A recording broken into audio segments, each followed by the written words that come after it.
The following is a special presentation of Tony Curry Radio. Keep your mission on your mind and your mind on your mission. This is Mission Minded with Michael Coleman. Welcome back to the Mission Minded. Keep your mind, your mission, your mind, coming to a terrestrial radio station near you. You can hear it in 4 different states, 101.1. The Truth. It's going to be Mike and Tony coming up here 5 to 6 p.m. Monday through Fridays on Huge Stick with Crawford. So we're really excited about that. And this will be kind of like the next step in my career, which is going to be super cool. My resume is looking quite full now. I've got everything from classic rock stations to Christian radio stations. So it's a little bit of everything, which is kind of what our podcast series around here. We talk a little bit about everything. And today we want to talk about political activism. I will tell you this right now. Politics makes me itchy. I when I get around somebody and it's within the first 2 minutes they're talking about Donald Trump, but it's something that needs to be discussed. And obviously what's happening in Minnesota, it is certainly something that we're all keeping an eye on. This is not Fox News propaganda. This is real. And I think the most important thing is, how far do you push it before you finally call off the cavalry? The problem is the problem is you have a president that is he's a mover and a shaker, man. He ain't a talker. He's a provocative guy, for better or for worse. Yeah, there's no doubt. He's not going to get pushed around. Period. That's true. You say what you want. He's narcissistic enough to know that he will never be pushed around. And so if you push him, he's going to push you back twice as hard. We've certainly seen that with the tariffs and everything else. But what's your initial thoughts on what's going on up there? I'm a peaceful person. Yeah. It makes me uncomfortable to see people fighting and throwing bottles at each other. I want law and order. I understand that if you read the Bible, there are times when we must go to war. War is the only decision, and it's in the Bible many times. And God has endorsed those battles. There are times when we must go to war. There's nothing else we can do about it, and we must. If something's important enough to lose your life over, then you must do it. And that's in biblical terms. So I get that. It's just at a point though. At one point, things got to cool off a little bit. I'm just wondering how much hotter it can get before. Do we need to see another killing, or will we have another killing before, normally a shooting, boy, and it tempers down? That just kind of inflated things, didn't it? And it's not like Minnesota hasn't had issues in the past with the George Floyd situation 5 years ago. Yeah, certainly. So, I mean, that's a good place to start is when you just look at, we'll just call it activism, period. When we look out over the course of our life, you could look at the founding of our country was all came out of activism. The society said they looked at a situation and said, this is not right. It's not fair. It's not just, whatever it is, whatever the issue is. And so it's individuals really who decide to say, okay, there's these pros and cons, but the situation to them is so important, they're willing to risk whatever is on the line, whether and with the founding of this country, it was their actual lives. The thing that's very concerning today, though, about our current state of activism is a lot of what, and this has been proven, this is not speculation, a lot of what's coming out is paid activism. Yep.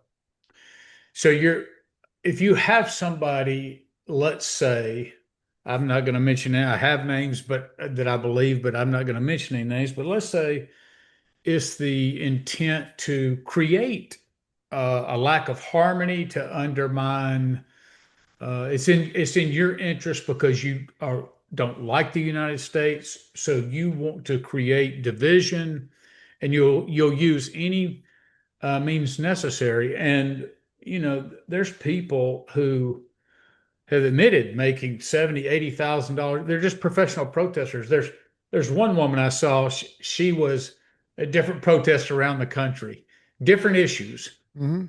It's just whatever it is. You'll have an issue come out sometimes, and you'll have people come out with exact same signage, not written on piece of paper or cardboard or anything else. These are professionally, and they're all over the country. You could just see there's money being put into it, Mhm. and so you have to chase those dollars and say ultimately, um, Do you like that? Do you like people being paid to because I you do know not. I was gonna say, there's some people out there that actually, I mean, they're making money. I always think to myself, do these people work? I mean, there's 15,000 people out in the street on a Monday afternoon. Where do go to work? What the hell are these people Yeah, doing? no, I don't like it because what we're seeing. So I know that literally everybody. So think about it. Let's say you are against an issue, and you're like, okay, I can get everybody up in like a January 6th, good or bad, that was organic, that people came. Um, pay pro like if you're really upset about, let's say, fringe issues. Mhm. And believe it or not, I do think what's happening in Minnesota is ultimately a fringe issue for this reason. Uh, 20 million or minimum of 12, but up to 20 million people crossed the border illegally during the Biden administration. It was very intentional. Uh, it was also very intentional to spread them to different communities. And I think the underlying purpose was to create voting blocks of support because if you just look at the Somali support, out of all the Somalians that are there, 70 something percent of Somalians, even who have been there 10 years, are on government assistance. Mhm. Okay. So they are a net negative to the taxpayers. But they come in, so they're getting money, and then you have these NGOs. As a matter of fact, so you have the Somali community. I just saw this statistic who have the vast majority of them are on public assistance. Well, they're at the heart of this corruption scandal. Well, when you look at the Somali community, they gave $35 million collectively to Democrats in this. So you're like, okay, how are you on government assistance, but you're getting millions of dollars? So Mhm. I mean, I'm not a genius, but at least there's speculation or some evidence or circumstantial evidence Yeah. that you're giving $1 million contracts for daycare centers. The idea is I'm going to get that money and I'm going to funnel some back to a political party. Is this political activism? Is it the because I thought it was really interesting that these daycare center story of this kid came up and started rolling tape on it. And he was kind of a nobody. He was somewhat of an influencer, I guess. And he started showing all this money being thrown away and going to these schools where there were no children. They're making millions and millions of dollars, and all of a sudden we see the streets of Minnesota being covered with ice. Was that all by plan? Do you believe? Do you think that the National Guard was Yeah, coming yeah, in during the because time? yeah, so this is my point that I was getting to about you want to create disruption. The vast majority of people organically are not going to be upset about uncovering fraud, not going to be upset about the fact of dealing with it and illegal. You have a federal agency who removes people who are in the country illegally. That is their job. When you see the mayor, when you see the governor, when you see police chiefs stand up and say, if you come here, we're going to arrest ICE agencies, the idea, because they say they're protecting the Constitution, the very Constitution that says federal authority overrides state authority. Now, go back, if you will, uh, back to when Alabama, since we're in Alabama, Mhm. uh, when the National Guard was called in uh, because they wouldn't allow African Americans into the University of Alabama and Mhm. those kind of protests. When you look at that, those were not paid protesters in the sense of, um, I'm not saying there were no political activists or that there was no money funneling into the activities, but what I'm saying is there was a generous amount of society who looked at that and said that is a true injustice versus what we're seeing today. What we're seeing today is, at least in some part, are people wanting to create the disruption. They don't really care about the issue, but this is a wedge issue that they can. And then see, once you get paid people out there, then other people will come and join. Mhm. And the language is very provocative that was used. Be willing to give your body for the, and throwing yourself in front of vehicles. I mean, those are trained tactics. And for some reason, uh, you're seeing more and more women willing to confront, spit on ICE agents, stand in front of vehicles, and do what the lady who got killed was. Now, I know there's people on here that who are listening to us that may say, "Well, from my perspective, it looked like she was not targeting that agent." Yeah. And I go, "Okay, well, there it's impossible to understand what was in her mind." However, the mayor comes out, or it was the mayor or the governor, and says, this could happen to any Minnesotan. And I say, absolutely could not. Because here's what's different. She and her wife drove 5 hours to that facility. Mm-hmm. It wasn't like they're in the neighborhood. And here's the crime that actually took place.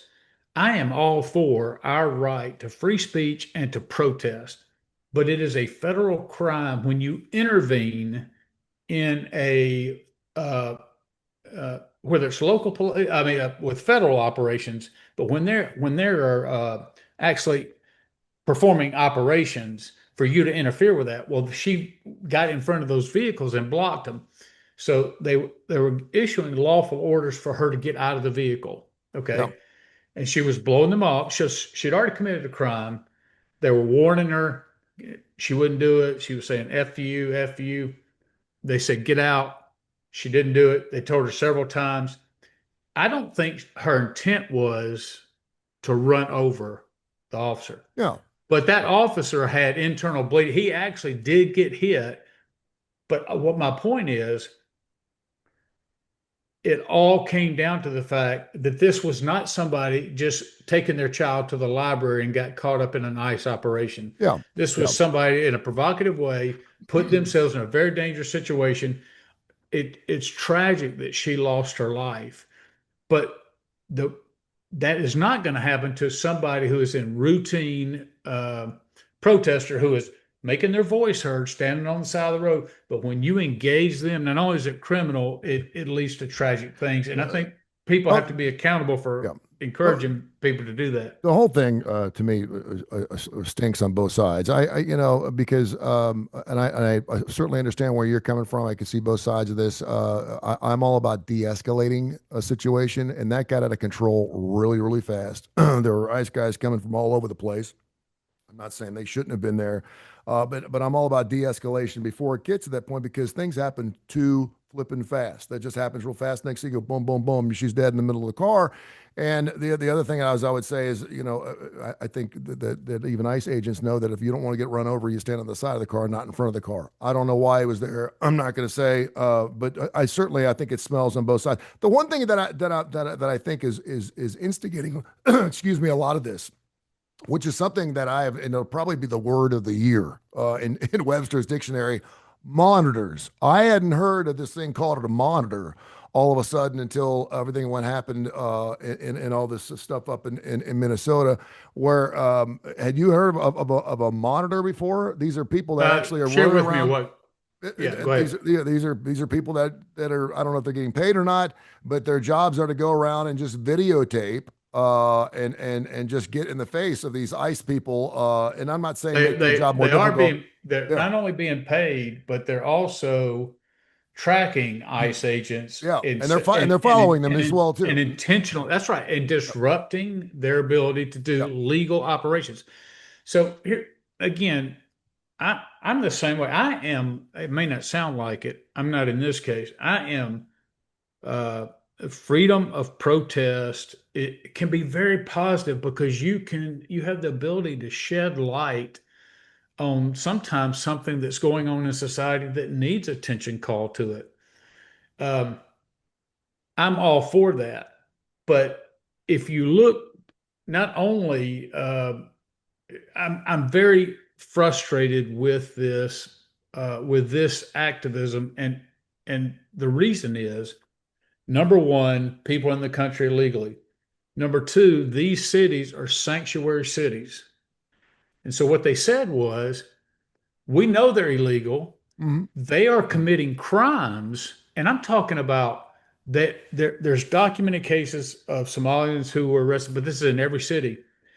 They are shielding people who have been convicted of murder, Hmm. who have been convicted of child molestation, Yep. rape, and you are putting them back in the communities. And so I don't care whether you're a mayor, a governor, chief police, I mean, it doesn't, or judge, whatever. You're in a community and you are putting criminals who oftentimes don't speak English, don't have any resources, are on public assistance, and you're putting people with felonies back there. You are endangering the public. Sure. And as a matter of fact, since all of this has happened, um, the severe crime or uh, violent crime has dropped dramatically. Not just I'm just talking about with all the stuff with where we've sent the National Guard and all that, and Dropped across into the country. LA. Yeah. Yeah, it's dramatically. So I don't understand. You advocate for Drug deaths somebody. are gone down too. Yeah, phenomenally. Yeah, how about that? That's Yeah. interesting. Those two things have gone down together, huh? But my whole thing is you created this situation by by intentionally letting people in, by shielding them and never turning them over to immigration. All of that is illegal. I mean, they can say they're a sanctuary city, and Biden said, okay, fine, I'm not going to prosecute you. And Trump did in the first thing. But my point is that is flies in the face of federal law, and all of this is created. And now there's this outrage about ICE pulling people out of the cars and stuff like that. Yep. All of this was created by people not following the law and not. Now, if you want to stand up and advocate for more immigration, 100% a totally legitimate issue. If you want to advocate for better access for workers to come across the border and get agricultural jobs or whatever it is that's tough, I'm all for that. This is not about anti-immigration. It's not even, I'm just struggling to understand the people who are all of a sudden coming out of the woodwork. These are the new soccer moms that Hmm. are throwing themselves, that have such a rage, and the people that they are trying to save are oftentimes criminals. They're not even the illegal immigrant who's hardworking and come across with their spouse and their kids just looking for a better future. We all Yep. are sympathetic towards them. These are people who are doing bad things to our citizens. And so my whole thing about that is how do you reshape this? Because what's happened is, like you said, it's really turned bad. Civil discourse, we can't even sit down on. There's so much polarization, and we're going to be talking about this through a faith-based lens, Hmm. but you can't help but think about, oh, how does is activism right or wrong? I think activism can be good, but it's currently turned bad. So from a Christ-centered worldview, I started thinking about what does that look like? And I'm going to tell you, I've been many times where I've advocated for the vulnerable. I think that's a Christ worldview. I think oftentimes Christ called prophets. Lots of times when we look at the Bible, we talk about prophets. We think, oh, they're telling the future. That was that was usually not the case. What was usually the case was they would call prophets. They were people who would speak God into certain situations. Hmm. And they would oftentimes go to kings with a message from God saying, don't do this or don't do that. So they're putting God, they're challenging power with a more just worldview. And so I'm all for activism. But when we do it right, um, you're going to see us motivated by love. You're going to see us not have hate and anger and want to fight. You're going to see the end state not be about us getting our way, Mhm. but providing shining glory towards God. And it, we've got to get out of winning arguments and be way more focused on, winning souls and Yeah. and and Well, and having an element of righteousness, but with the right amount of humility. unfortunately, quiet protests don't bring TVs. Cameras. That's a fact. And I mean that's just the way it is.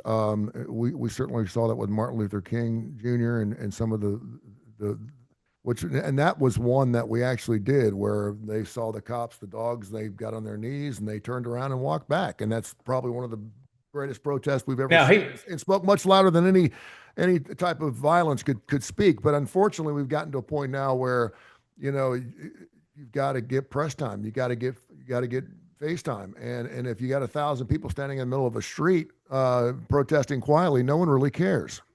I'm sorry, but they don't. Malcolm X was somebody who very much opposed Martin Luther King's way initially. Mm-hmm. But even back then, he was very much, hey, we need to fight. We need to, um, I think he tempered that a little bit later toward the end of his life. But he said something that's played around social media all the time, and I heard it years ago, and I've heard it again recently, where he says the greatest enemy to the black community are white liberal women or white liberals. And he said because it's a lot. What you see right now is a lot of virtue signaling. The whole thing about we need to care about this, and you just want everybody to. You're projecting as if you really care about people, and and so we can't kick anybody out of this country. We can't pick up criminals. It's always, and you even see it how it's presented in the media. So this guy who was connected with Trinidad Aragua, which were Venezuelan crime gang that's done horrible things in our country. So they get him. He married an American. But the paper will say, "Oh, ICE takes father from New Jersey." Sure, yeah, Yeah. And so the media even gets into it. And again, there's guilt on both the political sides about. So I'm not calling for a Republican view. I'm calling for a more Christ-like perspective of having conversations, understanding where things are politically motivated.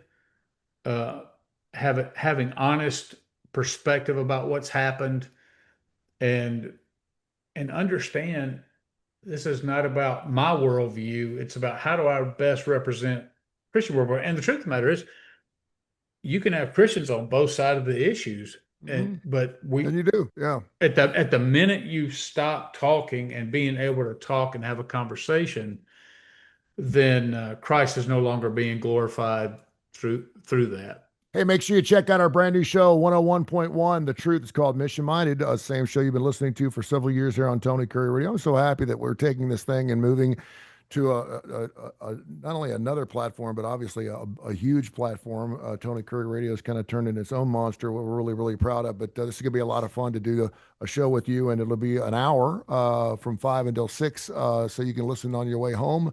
We promise we'll entertain you on your way home. I know some people like to listen to some music and stuff like that, but it'll be good talk, and we're looking forward to that. It's going to be kicking off starting in March. Yep. March 2nd, which is 5 days before my birthday, by the way. I'll expect you to be bringing me a birthday cake sometime that week. I've got a big one already. And it's going to be live.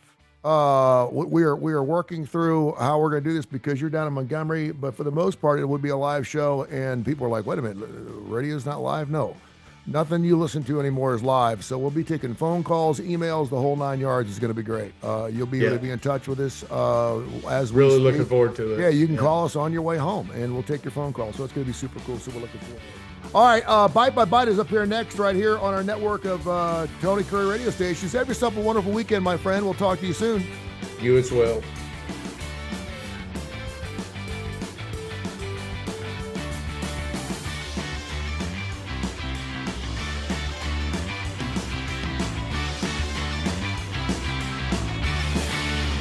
This has been a special presentation of Tony Curry Radio.